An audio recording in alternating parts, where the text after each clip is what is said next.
Hello everyone. I was going to go live on YouTube, but for some reason it wouldn't let me do it landscape like this. It was only do portrait, and I'm not doing a portrait video.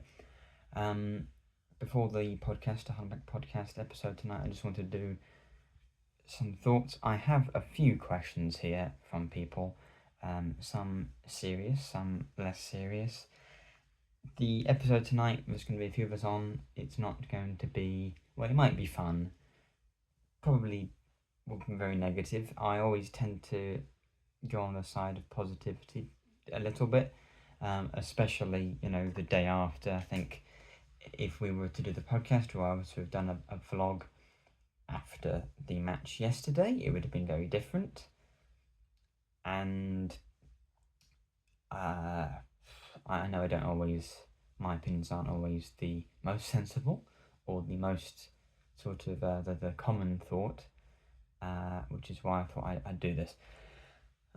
Firstly, I'll just talk about the match. I think the inclination is always to slate the players and say they were awful when you lose a big match like that. I mean, I agree with Baz Cooper, who does an episode like this, or a video like this after every match, for the whole Dynamo. We were not good, certainly not. We did not look like scoring. I think, Puerta had a few shots. Egan and Amrabat both blasted shots over the bar. I think maybe Puerta did as well. I think Gelhardt had one maybe an hour in where he cut in with his left foot and hit that into the near post, hit the side netting. That chance was probably the only time we looked really likely to score. I think Gelhardt cut in again on the byline and pulled one across that no one got to. I didn't think we deserved to lose the game. Derby certainly didn't deserve to win it. How many times in the last, multiple years, but especially the last two, we have 60% of the ball, 55% or more, and we just don't create enough chances, and the other team has less of the ball, punts it into our box, usually a set piece. Swansea last season, Stoke I think scored from a set piece. I mean, Luton and Portsmouth earlier this year have scored within a minute, and so you could argue that the kickoff is a set piece in that situation. Same as the Derby one. Forsyth, good ball in. Nathaniel Phillips, annoying name there. Free header. You could blame Jones for that, I suppose. I think if Egan was injured, then you have to bring him off, so I can't blame Sayers for that. I think generally there was a lack of determination and desire to actually go out and win the game, which you can understand if you're being conservative in your own half and passing it around and kicking the ball long and sitting back, but we weren't doing that. We were on the ball and we looked conservative in their final third. The amount of times we actually got into their box or their final third and passed it backwards, didn't shoot, didn't put it in the box, didn't cross it, was a shocking amount of times where we just didn't look like we wanted to score when we actually had the ball in their half. I think, the one thing saying you're trying to keep the ball, like against Coventry, we were passing it around and being very patient, but you take a point against Coventry, and you would have taken a point yesterday, especially after what happened. You realise how, a point would have been much better than losing the game. And fair play to Derby, they've done what every other team has done to us at the MKM for the last 2 years. Be negative, punt it long, and defensively we always concede. We always concede one. The thing is, we defend quite well. We just never score. Actually, the amount of goals that our shocking, awful team scored after the sort of COVID break when we went down to League One a few years ago, we scored I think 8 goals in those last 9 games, whereas I think since the international break here we've got 5 goals. Of course, different teams, but it just shows you how little we have going up front. Jake has a question about where the issue progressing the ball starts. Well, it certainly doesn't start with Panda, because Panda actually better than Allsop doesn't want to keep the ball. He doesn't want possession. He passes off to the centre backs. Egan, I think, to be honest, Egan is not the best on the ball. He's a much better defender than he is progressive. It doesn't start with Hughes. I think yesterday, to be honest, I think recently Alzate's performances haven't been too great. The amount of times he gets the ball and he could pass it forward quickly, and he doesn't want to take the risk, and then he passes it backwards and sideways. I think, it's the whole team, but we don't have. Well, I think Seri and Morton were better than Alzate, and I think, to be honest, it might start with him. And he wasn't fully fit yesterday, which is why he wasn't on. From the beginning, he only came on after 10 minutes. So maybe, ideally you wanted to bring him on later on, or like against Preston, not bring him on at all. But I think there's a player there that could do a lot more and hasn't been doing as much as he should be doing, because I think he's a very good technical player, and I think his performances have dwindled as the season have gone on, unfortunately. Injured players staying if we go down? That is James' question. Well, Matazo will definitely stay because he'll only just be back fit by the time January rolls around next year. Bellumi and Miller, would they go in January? I think it's a big if. They obviously will be staying. Those three players will obviously be staying. Barry could well goes to Stockport. If Stockport get promoted out of the playoffs, he'll probably just go back there. If we go down, I don't think Villa will let us have him again, which would be fair. And of course, he's not going to be playing at Portsmouth either. He's injured. Matazo would stay. Miller and Bellumi are probably going to get another injury after they come back, as tends to happen when you have that long-term injury. Miller, Bellumi, they probably would stay because they'll be big parts, and financially we'll have sold players in the summer, so we won't need to sell Miller and Bellumi and Matazo, etc. in January. There's going to be a lot of players leaving in the summer if we go down. Financially, it's not going to be good. Would we actually be in a better situation going down? Not because of spending money, because there's no FFP. We won't be spending as much as Birmingham have done. We haven't got 20 million to spend like they did on Stansfield, which is still a ridiculous transfer. One of the most ridiculous fees I've ever seen for any player at all.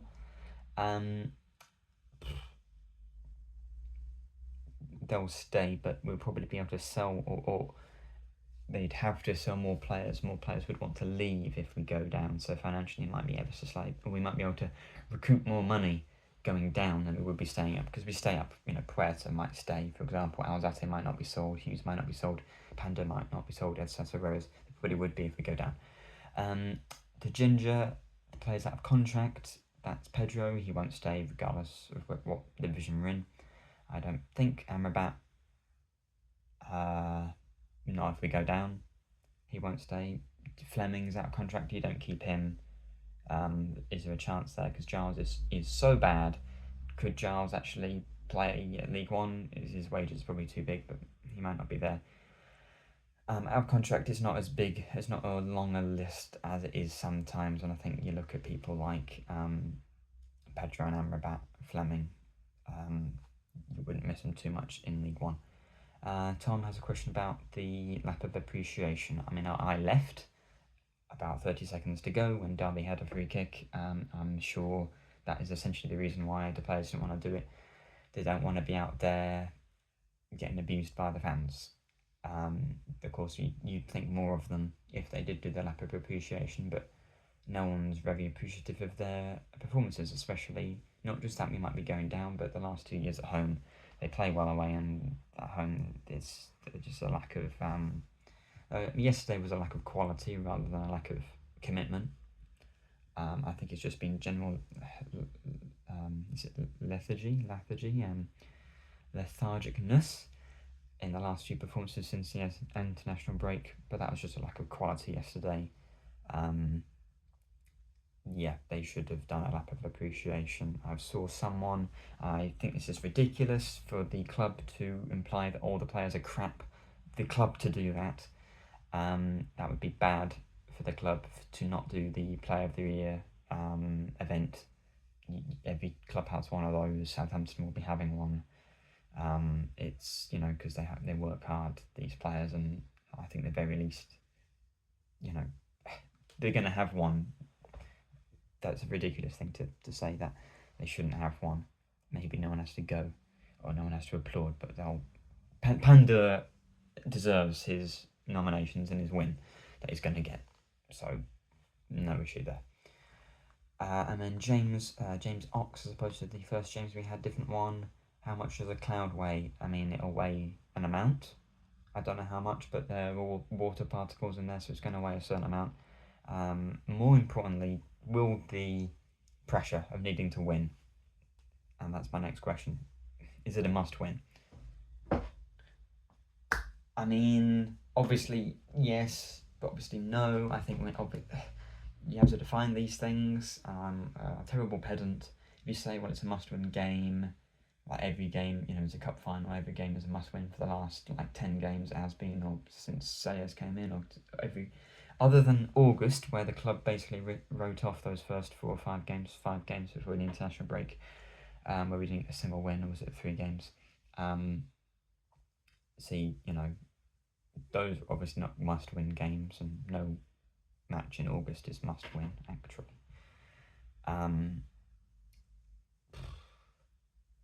I think we'll stay up if we get a draw. Will we get a draw is the bigger question. Preston, 1 win in 14. They've had pretty much the 2 easiest matches you can have. MKM, and then at home to Plymouth. Those are the 2 easiest games you can pretty much have. I think maybe Plymouth are not bottom of the away table anymore, but they're down there. They've only won 4 away, I think, or maybe 3. They've won at Portsmouth, so that they managed it. That wasn't too long ago either. Preston lost those games. They've lost their last 4 games 2-1. Bristol City have won 6 of their last 7 home matches 2-1. The only team they didn't beat at home was the mighty relegation zone Hull City, the Tigers. Bristol playing Leeds tomorrow night. They won't win at Leeds. Hopefully they lose, and so they'll be desperately needing to win on the final day against Preston to help them send them down. If we can scab a goal, and this is why I think this is a bit of an absurd, thing for me to say. I would like to think less absurd than me saying we should stick Palmer on the wing, considering we didn't have any other options. We don't have any other options really, and Amrabat and Kamara hadn't been starting a few weeks ago when I said that. I think before the Luton game or the Sheffield Wednesday game, perhaps. Crooks, I would start Crooks. He's a goal threat, and he's big. I think just do what every team does to us. Punt it long, get it in the box. Do you start Lincoln? I mean, no, but I think Puerta has now kicked the ball straight out from a corner twice with a out-swinging corner, so it swings out first, out the side of the pitch. Gelhardt's corners since the one he scored against Sunderland have been unacceptable.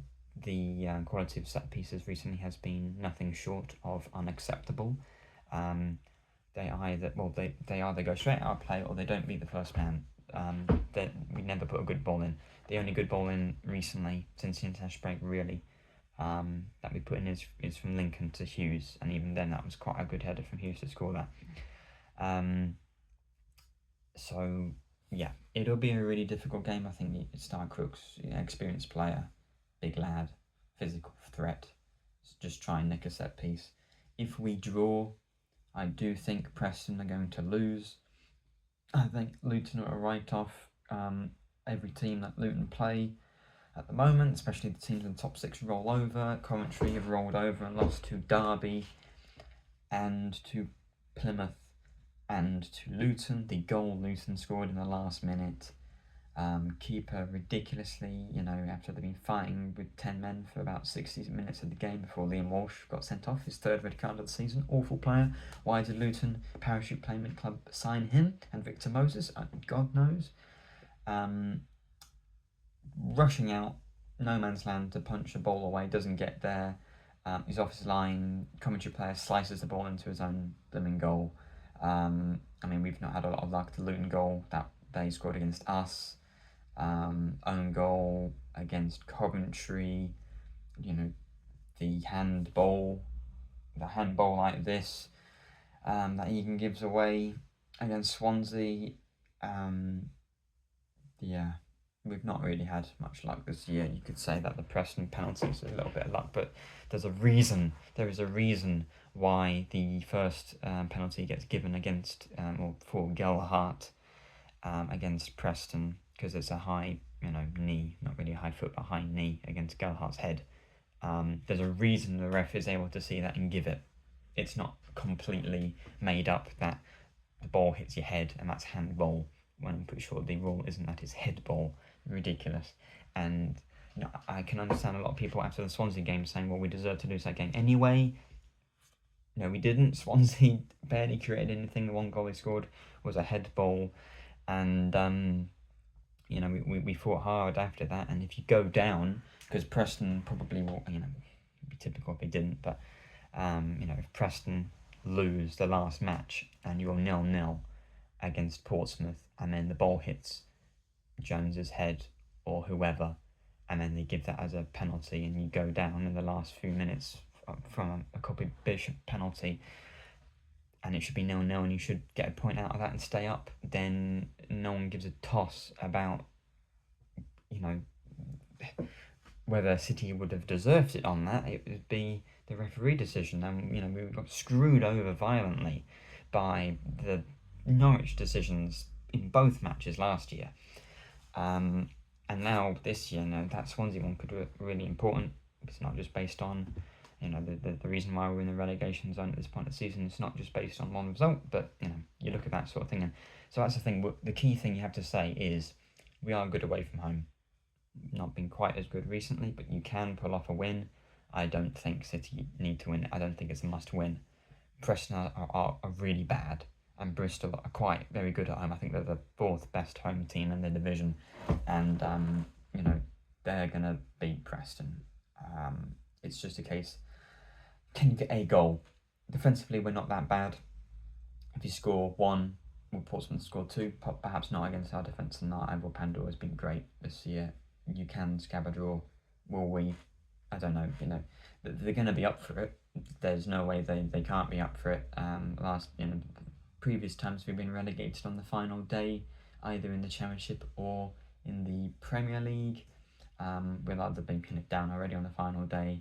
I mean, the Palace game, that was a really tough match when we lost 4-0. Pretty similar now, where we had 70% of the ball and just absolutely no quality up front that day, but it's not going to be quite as difficult as that game. Obviously we're a poorer team than we were then, but then you would have had to beat Spurs final day anyway, so I think the team basically thought they were down at this point, whereas we're 1 point off 3 teams. We're 1 point off 3 teams, so if you get a draw, there's 3 teams you can potentially go above. A draw, if we'd got it against Derby, I think we'd be safe now, because I would still have thought that Preston would lose to Bristol and you'd be fine. But they put themselves in this situation again. It's just so frustrating that there are so many home matches of late where we've played, I say of late, of the last 2 years, where we play okay, we play the nicer football, control the game, but it doesn't seem to matter. We don't convert that, and we just don't play aggressively enough. It's difficult when the fullbacks, Cole gets forward, but not that much, because he hasn't got that much pace. And McLaughlin, he's put in like 2 or 3 crosses since he's been playing at left back. I think he's done all right there, but it's really difficult. So Panda will play. I think you have McLaughlin and Jones and Hughes. And Kyle will play. I think the last match, you want your club captain on the pitch, no matter how much you're criticising. That is the sort of character you want on the pitch. I would play Crooks. They probably won't, but if Alzate's not fully fit, then don't be playing him. I would play Crooks. You want Gelhardt in the middle. I think maybe you want Amrabat on as actually a impact player, potentially. I think you got to start Pedro. Pedro has been pretty good this year. Sort of circumstances allowing.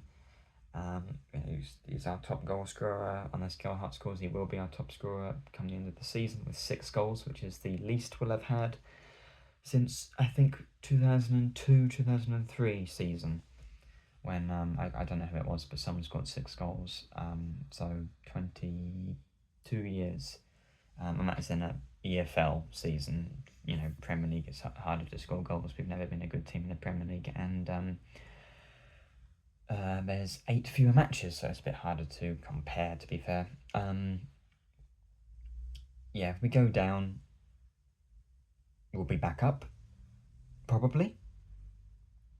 We do have League One quality players, as in, I'm not trying to like slate them, but there are a lot of players who can do a job. Burstow and Joseph would probably get enough goals between them. They'd probably be our striking options, potentially. And that is probably their level. Kamara would stay. I think the injured players are staying. I just really hope that they fight for everything like they did against Preston, and they'll get something. Just Portsmouth, it'll be a really tough game. They're good at home, but they're not the best team in the league, and we just can't roll over. You get a draw, get a 1-1. Maybe with the defence we've got, more likely to be 1-1 than 0-0. You do wonder where the goals come from. We've had 2 penalties. We've had a cross. We've had a deflected shot against Coventry. What other goals have we even scored? Is it only the 4 since the international break? And you're hoping to score maybe 1 or 2 to win. I think you get Palmer on as a bench player, the last 30 minutes. Say as I think we'd be 13th, 14th since he's joined, 12th since Christmas apparently in the table. Although it's actually really quite tight there, at the bottom on that table. He's not blameless, because I think the substitutions in particular at times have been poor. Yesterday, obviously, the 3 attackers come on in the last few minutes because we've gone 1-0 down at that point, but you need to bring them on with 15 minutes to go. I mean, even bringing a striker on with 10 minutes to go, you give them 3 or 4 touches of the ball maximum, to be honest, to make an impact. I don't know how many times Joseph actually touched the ball yesterday, but I'm not sure. Pedro touched it once after he came on. And then, it's like the 85th minute when Derby scored. There was probably only about 100 seconds of actual play after they scored. And Derby quite rightly doing the thing of rolling over, or falling over every time they touched, and we would do the same. If we were 1-0 up and holding on to a lead in away from home at a relegation rival with 1 game left.